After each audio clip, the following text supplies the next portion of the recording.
नमस्कार दोस्तों, मेरे इस कहानी के चैनल पर आपका बहुत बहुत स्वागत है। आज सुबह जब पवित्रा टहलने के लिए निकली तब उसे फूल बानो रास्ते में मिल गई। फूल बानो उसका नाम नहीं था, किंतु सोसाइटी में फूल बांटती थी, इसलिए सब उसे फूल बानो कहकर बुलाती। एकदम हंसमुख चेहरे वाली फूल बानो को देखकर सभी को लगता था कि कितनी खुश रहती है। लगता है कभी भी जीवन में इसके दुखों से मुलाकात हुई ही नहीं। पवित्रा ने कुछ देर रुककर उससे बातचीत करना शुरू किया और पूछा, कितने घरों में फूल देती हूँ? 25-30 घर में होंगे मैडम। तो कितना कमा लेती हो फूलों से?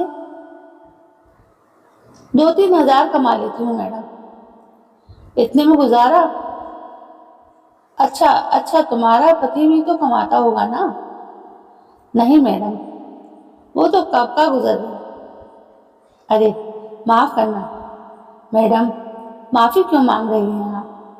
कोई बात नहीं मैडम, कारीगर था, मकान में प्लास्टर करता था, एक दिन नीचे गिर गया और वहीं दम तोड़ दिया। पर अच्छा हुआ मैडम, यदि बच जाता और बिस्तर पर चला जाता तो बड़ी मुसीबत हो जाती। भगवान जो करता है अच्छे के लिए ही तो करता है।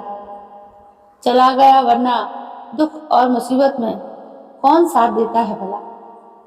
हमारे पास इलाज के लिए कहाँ 1-2 लाख होते हैं। पास में जो थोड़ा बहुत होता था वो भी इलाज में खत्म हो जाता। भगवान ने उस मुसीबत से तो बचा लिया। पवित्रा हैरान थी उसके मुंह से कड़वी सच्चाई सुनकर, जो वो इतनी आसानी से, साफ दिल से और भोलेपन से कह रही थी। फूल बानो, तुम्हारे घर में और कोई? अरे है ना मैडम, मेरा एक बेटा है, मानसिक रोगी है, बुद्धि में शून्य है, खाने पीने के अलावा उसे कुछ नहीं समझता। पर भगवान की कृपा है, वो सुनी ना रहने दी मेरी उन्होंने। एक बेटी भी है, भगवान ने एक साथ 2 दे दिए थे। शायद उन्होंने सोचा होगा कि पति मर जाएगा, बेटा बीमार रहेगा, इसलिए एक बेटी भी दे दी। कितना सोचते हैं वो सबके लिए। पवित्र चौंक गई। मानसिक तौर पर बेटा बीमार, फिर भी भगवान की तारीफ ही कर रही है। बेटी क्या करती है? मैं काम पर जाती हूँ तो बेटी उसे संभालती है। बेटी का ब्याह कर दिया था, पर पति बहुत मारता था, इसलिए मैंने उसे वापस बुला लिया। मार खाने थोड़ी भेजा था उसे ससुराल। पर अच्छा ही हुआ, हम तीनों बड़े प्यार से रहते। वो अपने भाई का ख्याल रख लेती, घर का कामकाज भी संभाल लेती, इसलिए मैं नौकरी कर लेती हूँ। सुबह आप लोगों को फूल दे देती हूँ।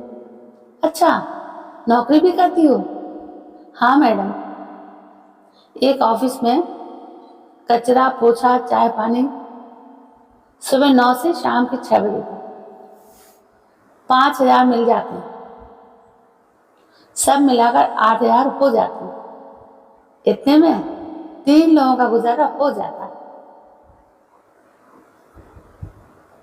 अरे बिल्कुल मैडम, हम गरीबों को तो 2 वक्त की रोटी के अलावा चाहिए क्या? बढ़िया गरम गरम रोटी खाते हैं रात को तीनों एक साथ बैठकर। बिटिया सुबह डब्बे में जो भी रख देती हूँ खा लेती है, पेट भर जाता है। मेरी खुद की खोली है, पति एक खोली दे गया, उसी में खुशी से रहती है।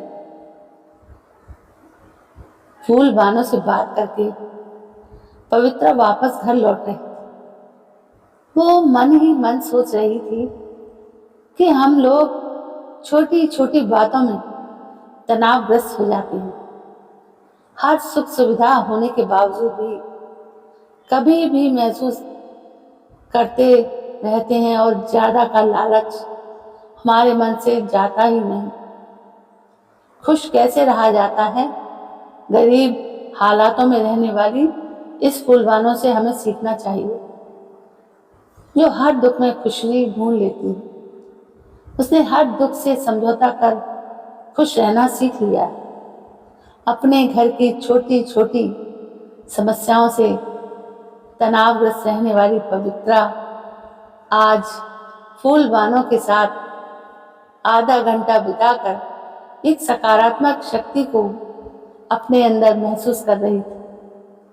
इतनी सारी मोटिवेशनल स्पीच सुनने के बाद भी पवित्रा को आज तक वो सुकून नहीं मिला था जो आज हालातों से जूझती फिर भी खुश रहने वाली फूलबानों से मिल गया।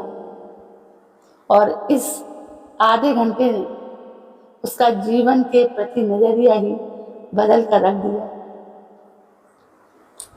तो दोस्तों, जीवन को कैसे जीना है, उसे दुख से जीना है या सुखी होकर जीना है, या दुखों को हमेशा बखान करना है, या सुख नहीं है इस बात की शिकायत करनी है, ऐसे जीवन नहीं चलता है। दोस्तों, जीवन को चलाने के लिए मन की संतुष्टि, मन की शांति का होना बहुत जरूरी होता है। ये बाहरी चीजें हमें शांति नहीं दे सकती जब तक हम अंदर से अपने आप को शांत ना करें। चीजों की लालसा और इस भागदौड़ की जिंदगी में हम ये सब भूल चुके हैं कि हमें अपने जीवन को बहुत ही अच्छे ढंग से चलाना है, क्योंकि जीवन मिलता एक बार है। जब खो जाता है तो पता नहीं ये जीवन कहाँ चला जाता है। जब तक जीवित हैं तो हमें अपने इस समय का सदुपयोग करना चाहिए। दोस्तों, जीवन तो जीने के नाम को ही कहते हैं, और किसे कहते हैं। जीवन जीना और जीवन को अच्छी तरह से जीना, ये दो बातें अलग अलग होती हैं। यदि हम अपने जीवन की सच्चाई को समझ लेंगे तो हमें कभी भी दुख क्या चीज होती है इस बात का एहसास तक नहीं हुआ। दोस्तों, अपने अंदर की अशांति को हम स्वयं ही अपने दुखों में बदल लेते हैं। हमें पता नहीं होता कि हम किस रास्ते पर निकल चले हैं, जबकि रास्ता तो एक ही है, सच्चाई का, ईमानदारी का, खुशी का, और बाकी सारे रास्ते तो झूठे हैं। ये अच्छे रास्तों पर चलकर ही हम अपने जीवन को सदुपयोग बना सकते हैं और जीवन की सभी समस्याओं से लड़कर अपने आप को सुरक्षित रख सकते हैं। जीवन कीमती है, बहुमूल्य है, इसे सहेजना, इसे संभालना बहुत जरूरी है। तो दोस्तों, चलिए कल मिलती हूँ फिर से एक नई कहानी के साथ। तब तक के लिए जय हिंद, वंदे मातरम, शुभ खैर।